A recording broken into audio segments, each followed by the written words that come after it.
Nagsimula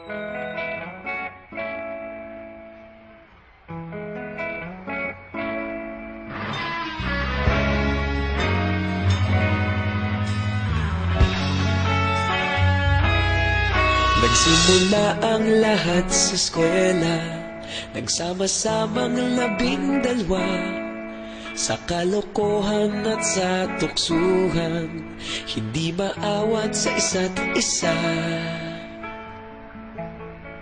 Madalas ang standby sa cafeteria, isang barkada na kay saya.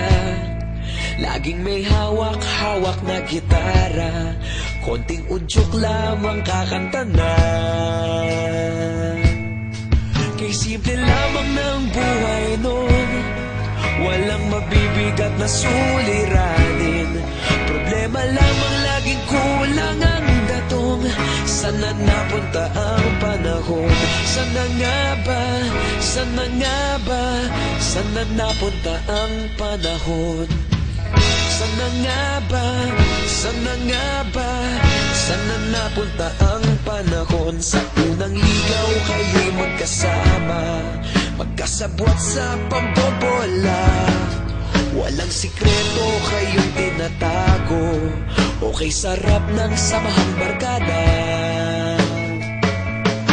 Nagkawatakan na sa kolehiyo, kanya-kanya na ang nilakaran. Kahit minsan na lang kung magkita, pagkakaibigay hindi nawala. At kung saan na napadpad ang ilan, sa dating eskwela meron ding naiwan.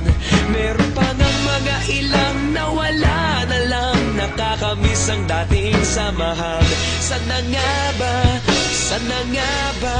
Sana nga bang barkada ngayon? Sana nga ba? Sana nga ba? Sana nga bang barkada ngayon?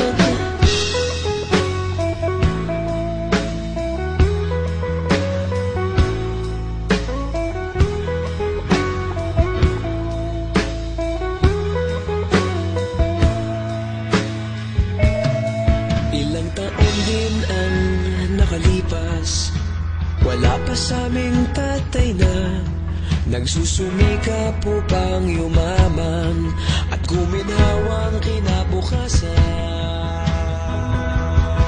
Paminsan-minsan kami nagkikita, mga naiwan at natira.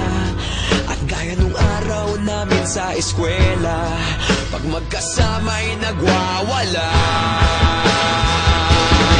Napakahirap malimutan ang saya ng aming samahan. Kahit lumipas ng ilang taon, magkabarkada pa rin ngayon. Magkaibigan, magkaibigan, magkaibigan pa rin.